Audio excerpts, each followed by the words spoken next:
Right, how's it going bro? John Ball, balik lagi ke waktu belajar John Ball. Saat ini gue mau tahu lo tentang sebuah perbedaan ya. Kita semua punya perbedaan, berbeda-beda, watak berbeda-beda ya.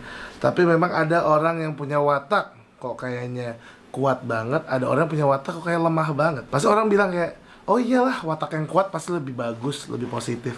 Nggak juga. Ternyata orang yang terlalu kuat itu kadang-kadang saking kuatnya mereka terlalu diktator. Dan orang lemah juga nggak selalu semuanya lemah ya. Orang lemah punya kelebihan, yaitu mereka orangnya tenang. Ya, karena mereka lemah, tenang, diam-diam aja, akhirnya tidak terlalu terburu-buru dan jarang sekali dibenci sama orang. Padahal orang agak gemes aja ke dia karena dia males. Ya itulah orang kuat dan orang lemah. Orang koleris, si kuat, dan orang pragmatis, bukan si lemah tapi si damai. Ya, berurusan dengan orang koleris yang kuat dan orang pragmatis yang damai. Mungkin kalau orang kuat ini ketemu si orang damai ini, ya bisa dibilang si orang kuat pasti gregetan. Karena si orang damai ini geraknya pelan, untuk melakukan sesuatu juga dia ngeliat dulu, nggak mau ada tindakan cepat, dan mungkin mau hal yang mudah-mudah aja dan cenderung aman buat dirinya. Padahal orang yang kuat ini dia maunya to the point, cepat, dan rambut gue kenapa ya? Dan juga orang yang si kuat ini maunya punya hasil, punya visi ke depan, punya hasil yang baik di hidup mereka, dan nggak mau kelihatan lemah. Padahal si orang damai tadi maunya ya udahlah, slow but sure aja, santai aja, mudah-mudah aja, hidup juga udah bersyukur, kayak gitu. Itu kadang-kadang perbedaan itu yang buat mereka jadi menarik, berantem terus, atau mungkin mereka cocok karena ada gasnya, ada remnya. Orang pragmatis yang damai itu orang yang mudah bergaul, bisa menyesuaikan diri dengan mudah, dan punya tujuan yang di atas segala-galanya adalah ingin menghindari konflik dan kontroversi. Ya, mereka tujuannya bukan untuk jadi orang kaya, tapi ya hidup tenang. Kalau orang koleris yang tadi, ya tujuannya ya jadi pencapaian. Mau jadi orang kaya lah, mau jadi orang kuat.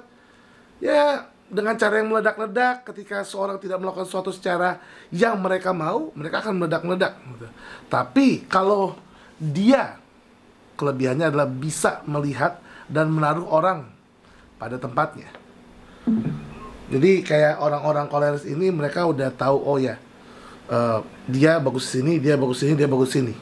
Well, kenapa bisa gitu? Karena mereka punya insting yang kuat. Orang koleris itu insting untuk memimpinnya kuat dan insting untuk delegasinya kuat. Jadi ya sebenarnya pemimpin yang baik adalah pemimpin yang bisa mendelegasi, bukan yang mengerjakan apa-apa sendiri gitu. Ya, emang nggak enaknya kadang-kadang kalau dua orang ini bersatu, dan kalau si pragmatis ini sebetulnya bisa dibilang orang yang lebih tua, atau mungkin orang yang punya kedudukan lebih di atasnya, seakan-akan si koleris ini akan jadi kayak kurang ajar gitu, karena lebih dominan dan jarang mendengarkan perintah si pragmatis ini. Ya, selain orang kuat ini, si koleris ini kan dia yang mau jadi leader ya, padahal ternyata di sebuah kantor leadernya si pragmatis. Caranya gimana dong? Ya bisa dari dua sisi. Koleris belajar untuk bijaksana, dan pragmatis belajar untuk memimpin dengan dan si pragmatis harus belajar untuk bisa mengambil hati koleris ini. Ya, artinya jangan perlihatkan kelemahan kita. Orang koleris kalau ngelihat seseorang itu lemah, kayak udah gak ada respect kan. Nah, artinya pragmatis yang lemes, yang terlalu damai, terlalu mau easy, ya harus keluar dari box kenyamanan mereka. Ya harus, nggak boleh nyaman-nyaman aja satu tempat gitu. Orang koleris sama pragmatis, intinya kalian membutuhkan satu sama lain. Orang pragmatis, kalau nanti nggak ada orang koleris, pada saat kalian jatuh, kalian down, siapa yang mau angkat kalian?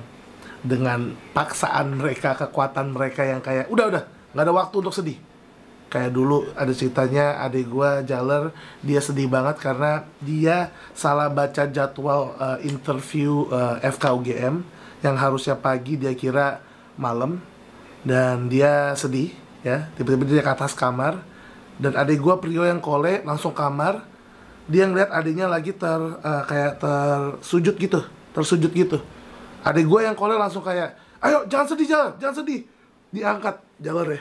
Terus Jar dengan kayak gini, aku lagi sholat. Ternyata Jar lagi sholat, bukan terpuruk. Tapi itulah orang Plegi sama Kole itu mereka saling melengkapi. Jadi orang Plegi kalian butuh orang Kole.